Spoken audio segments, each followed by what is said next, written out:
If you watched part 1, you know we found the safety deposit box key. You know my brother James had crossed a line.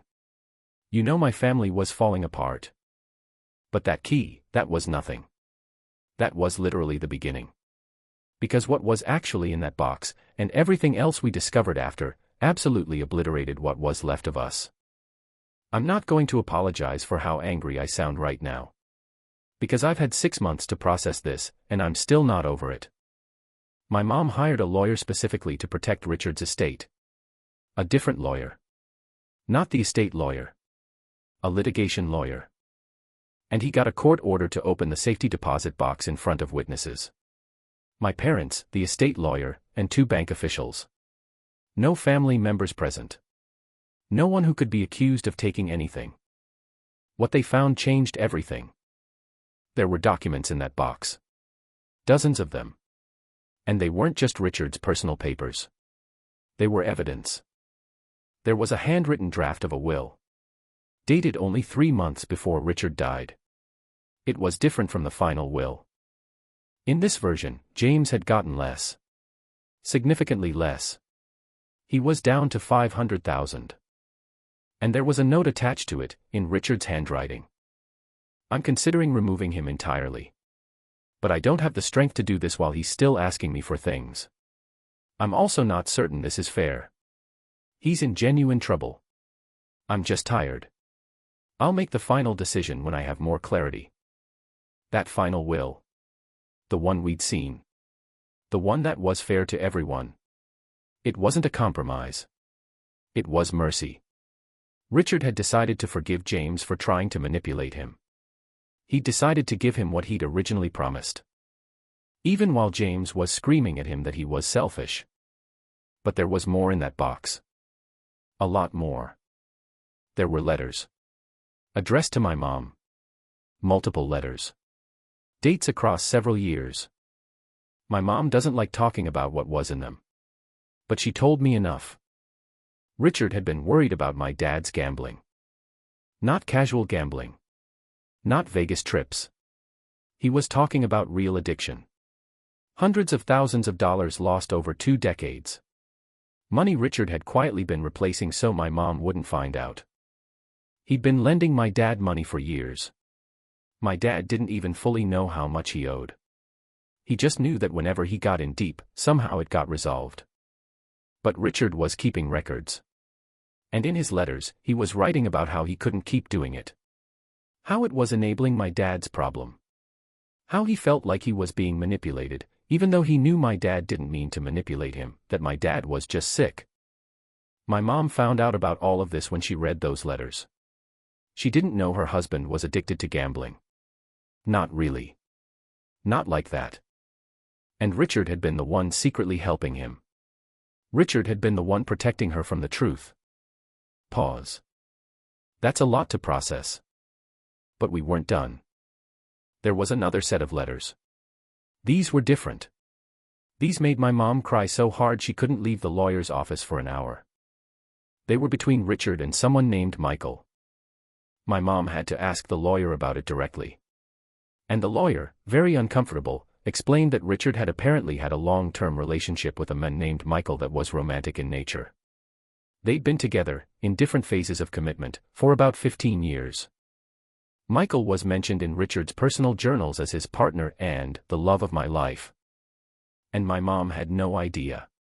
Zero idea. None of us did. Richard had lived a secret life. A whole entire identity that we didn't know about. The journals explained why, too. This was written in the 90s and early 2000s, when Richard was building his wealth and his reputation.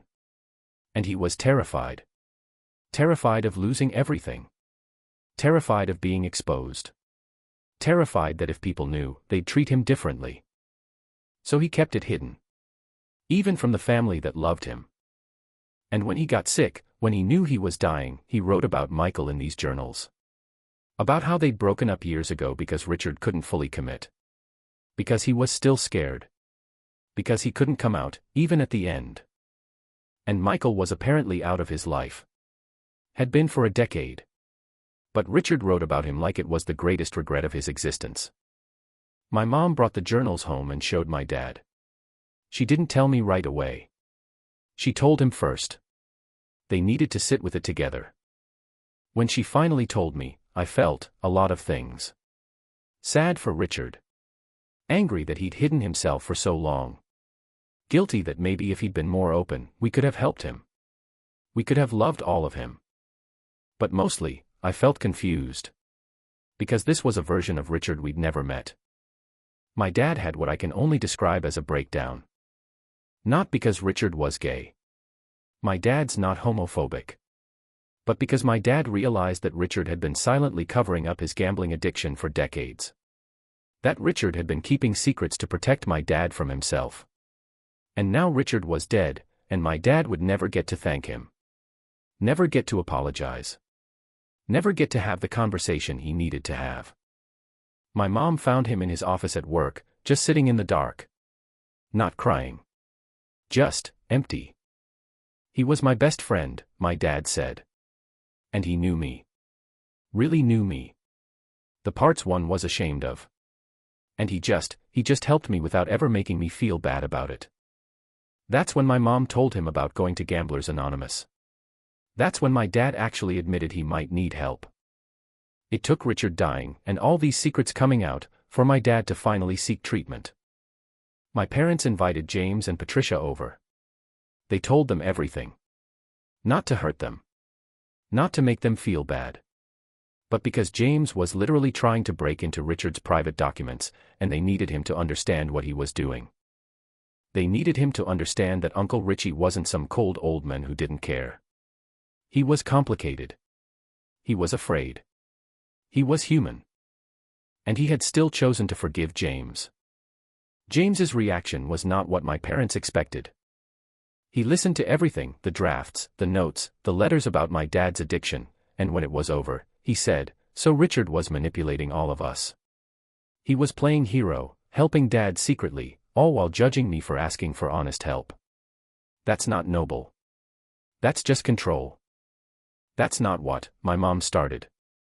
No, James said. That's exactly what it is. He gets to be the secret savior. He gets to make us all feel like we owe him something. Well, I don't feel like I owe him anything. And I definitely don't feel like I owe you guys anything. And then Patricia said something that still makes my blood boil. She said, also, those letters about Richard being gay. That's going to come out eventually. If this goes to court, it comes out. So you might want to think about that before you decide you're his moral guardians. She was threatening to out him. A dead man who'd spent his entire life terrified of being exposed, and Patricia was threatening to use his sexuality as a weapon in a money dispute. My dad stood up. My father, calm, measured, recovering addict dad, stood up and asked them to leave. And when James said, I'm not going anywhere until you agree to revisit the will, my dad said, then you're going to be here a very long time. Because you're trespassing. He actually called the police. The police came and asked James and Patricia to leave. They left. But not before James said, you're going to regret this. All of you. 3 days later, my mom called me in a panic. We found something else, she said. In Richard's papers. Something that changes everything again. I went over immediately. They showed me a document. It was a will. A newer will. Dated 2 weeks before Richard died. So recent that he would have been in serious pain. So recent that he was barely functional. And it was nothing like the will we'd seen. In this will, James was left $5,000. Nothing else. My parents were left everything else. All $12 million. After the charities. The note attached said, I've made my final decision. I hope I'm doing the right thing. I hope this protects you all from the consequences of my inability to say no. But here's the problem, this will was never filed. It was never registered. It was never given to the lawyer. It was just sitting in his papers. A ghost will. Evidence of a final decision that Richard never officially made. So there were now 2 valid wills. The fair one. And the one where he'd essentially disowned James. Which one is binding? I asked. The fair one, my mom said. The one he actually filed. The one he died with officially in place. The other one, it's just a draft. It's not legal. But James doesn't know that, I said. No, my mom said. He doesn't. This is where my mom made a decision that I'm still not sure was right or wrong. She didn't tell the lawyer about the second will. She told my dad, and she told me, and she said, I'm going to tell James. Mom, no, I said immediately. He needs to know that Richard considered removing him, my mom said. He needs to understand what could have happened. He needs to understand what he deserved based on his own actions. That's manipulative, I said. Maybe, my mom said. But he's being destructive. And if this is what it takes to get him to stop, then I'll be manipulative. She set up a meeting with James. Just the two of them. She told him she wanted to talk. And she told him about the second will. James came to my house that night. He looked like he'd been hit by a car. He told me everything my mom had said. About Richard's last-minute decision to cut him off. About how close James had come to getting nothing. I could have gotten nothing, he kept saying. I could have gotten $5,000. And I'd be destroyed. I'd have had to sell the house. But you didn't, I said. Richard forgave you. Richard was going to punish me, James said. And he changed his mind. That's not forgiveness. That's mercy. And mercy is just forgiveness you don't think you deserve. He was right. And it made it worse somehow. Then he said, Mom is using this to manipulate me. She's trying to make me grateful. She's trying to make me feel guilty for being angry. Are you angry at Richard? I asked. I'm angry at all of you, James said. I'm angry that you all got to know who he was and what he wanted. And I didn't. I only got the version of him that said no. I only got the version that disappointed me. And I couldn't argue with him. Because it was true. James had been locked out. He'd been the problem to be managed. He'd never gotten to see Richard as a real person with his own fears and struggles. He'd only gotten the rejection. 2 weeks later, Patricia did what we were all afraid she'd do. She sued for the will to be contested. Her argument was that Richard was mentally unstable when he made the final will. That he was on pain medication. That his decision-making was compromised. She demanded that the second will be considered as evidence of his true intentions. And she threatened to expose Richard's sexuality and his secret relationship if my parents didn't agree to a settlement that gave James more money. It was blackmail, technically. But it was also weirdly effective, because the last thing my parents wanted was for Richard's private life to become public. They felt like they were protecting him. Even though he was dead. They settled. Not because they had to. But because they couldn't bear the thought of Richard's secret becoming tabloid material. They gave James $2 million additional.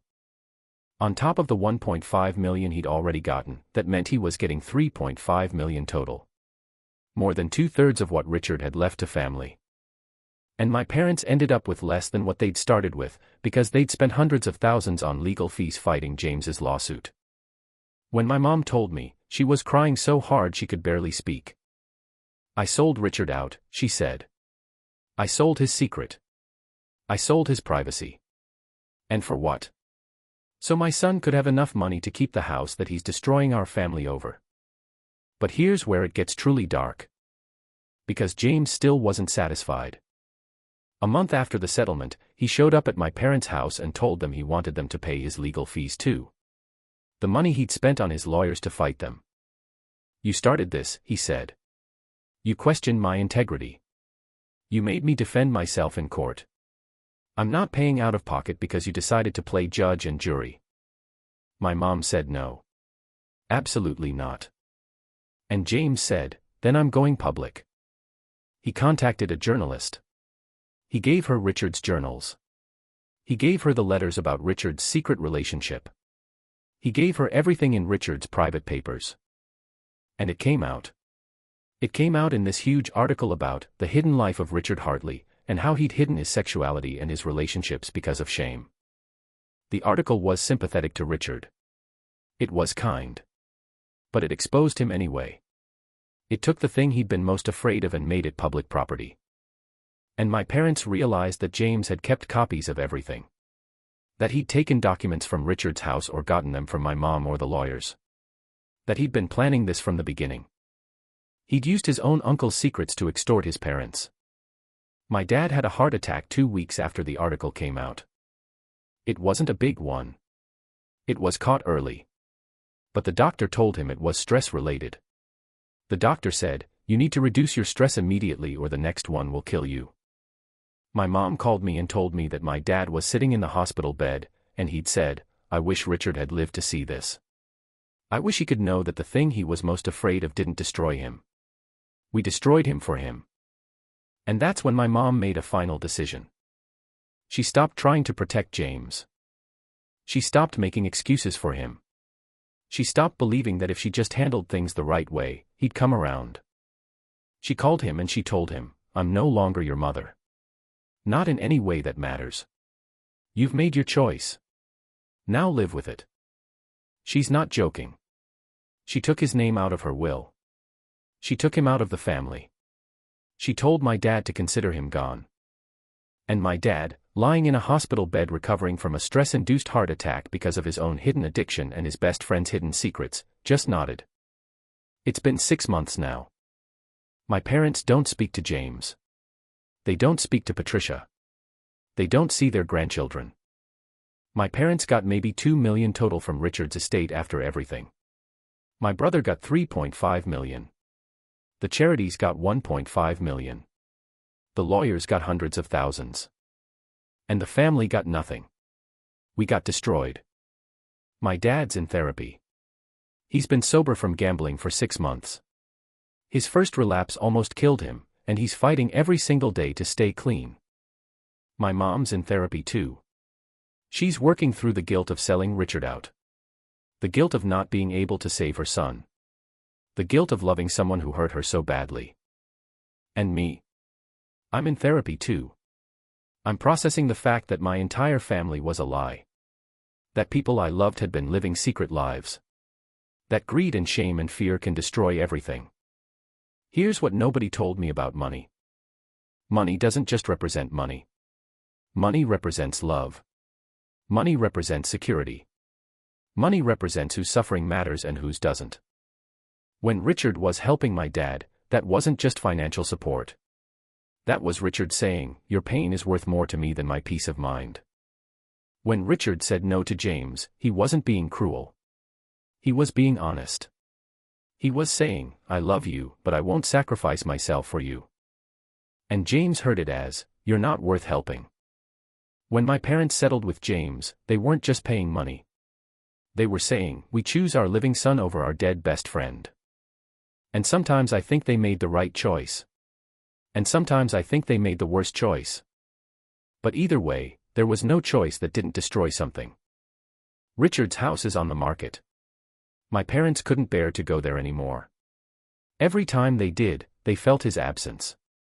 Felt the choices he'd made. Felt the life he'd hidden. I went there one last time before it sold. I stood in his office and I tried to imagine him there. Trying to figure out how to help my dad without enabling him. Trying to figure out how to help James without rewarding manipulation. Trying to figure out how to leave money without leaving chaos. And I realized, there was no good answer. There was no choice that made everyone happy. Because you can't fix broken people with money. You can't fix broken families with inheritance. You can't fix hidden lives by dying. All you can do is make a choice and live with the consequences. A few weeks ago, I was going through some of Richard's things that my mom had kept. And I found something the lawyers might have missed. It was a letter. Not to any of us. Just a letter. Addressed to whoever finds this. And it said, "I'm afraid. I'm afraid that money is going to hurt the people I love. I'm afraid that my inability to be honest about who I am has hurt them more. I'm afraid that death is the only honesty I'll ever be capable of. And I'm afraid that even that won't be enough. If you're reading this, I'm already gone. And the damage is probably already done. I hope it's less damage than I was afraid of. But I know better than to hope too much. To my sister, my brother-in-law, my niece, and my nephew, I loved you. I still love you. I'm sorry I couldn't be brave enough to be completely myself. I'm sorry I made choices that made it harder for you to trust each other. I'm sorry that my money became a weapon instead of a gift. If you're fighting about this, please stop. Please find another reason to stay together. Because family is the only thing that matters when you're dying, and it's the only thing that should matter when you're living. I'm sorry. For everything. That letter is what kills me.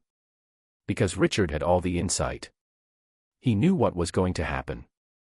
And he couldn't stop it. And we couldn't stop it either. My family is broken. Maybe permanently. My brother has money that he bought with his betrayal. My parents have health problems and trauma. My dad's gambling addiction is still lurking underneath everything, just waiting for the next crisis. And I'm the one left trying to hold together people who've decided to hate each other. And Richard's somewhere out there, I guess, wondering if he was wrong. Wondering if he should have done things differently. Wondering if his money was a blessing or a curse. I don't have a moral to this story. I don't have a lesson learned. I have a family that destroyed itself over money. Over secrets. Over the things we were all too afraid to say until it was too late.